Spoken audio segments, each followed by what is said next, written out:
Jack the Ripper. In 1888, a series of murders began in the Whitechapel district of London.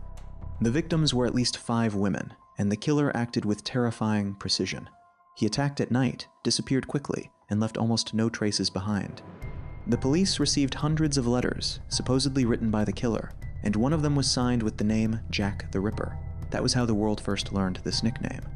Some investigators noticed that the killer may have had medical knowledge. Unusually precise injuries were found on the bodies. Because of this, one theory suggested that the criminal was a doctor or surgeon. Others believed he was a butcher, someone used to working with a knife. One theory claimed that the murders were connected to a secret scandal within the British royal family. Some of the victims may have known dangerous information, and they were eliminated to hide the truth.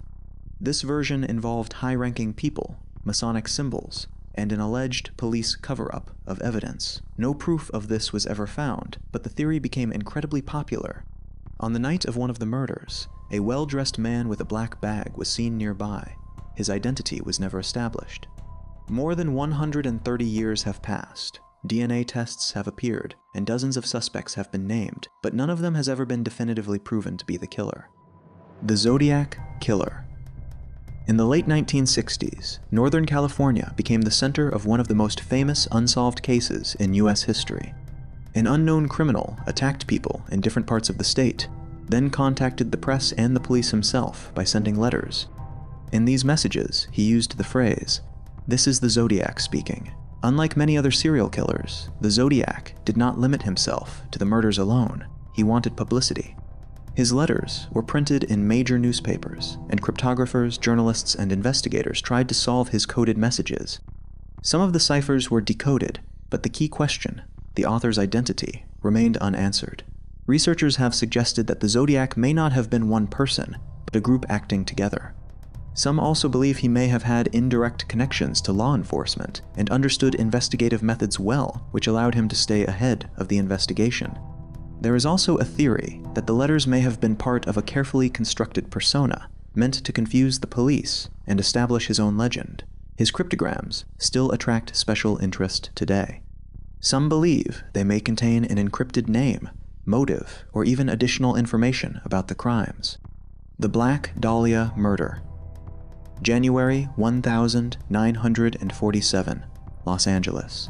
The body of two-year-old Elizabeth Short was found in a vacant lot.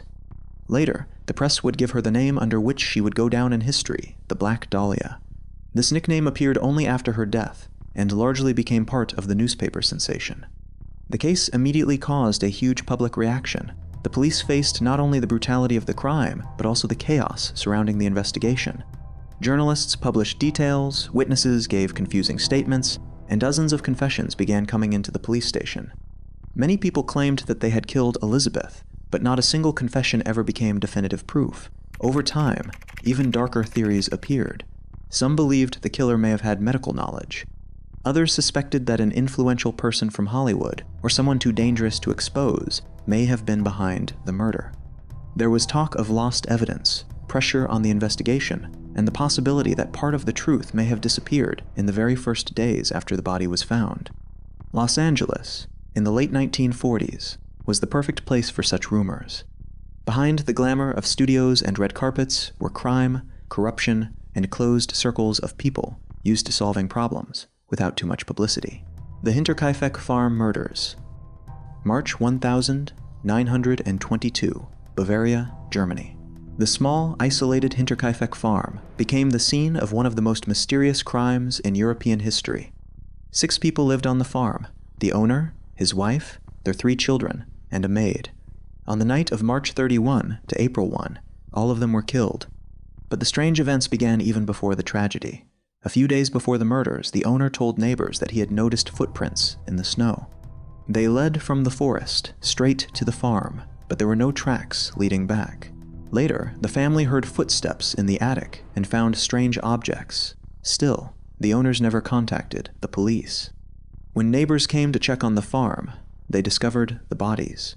4 family members were lying in the barn, while the maid and a small child were inside the house. It seemed that after the owners died, someone had stayed there for several days. The animals had been fed, the stove had been lit, and the food in the kitchen was fresh. In other words, the killer may have remained on the farm for some time. There were many suspects. Some theories pointed to possible family conflicts and inheritance issues. Later, even darker assumptions appeared, that the killer had been watching the farm for a long time, had hidden on the property in advance, or was someone the victims knew well. The Hinterkaifeck case was never solved. The investigation files were partially lost, the witnesses died long ago, and the farm was later demolished. September 1982, a suburb of Chicago. Several people suddenly died after taking Tylenol painkiller capsules. Testing showed that the capsules contained potassium cyanide, a deadly poison. This discovery caused panic across the country. An ordinary medicine that millions of people kept in their home medicine cabinets suddenly became a symbol of an invisible threat. The investigation quickly reached an important conclusion. Most likely, the poison entered the packages after production. The bottles may have been bought or taken from store shelves, opened, contaminated, and then returned to sale.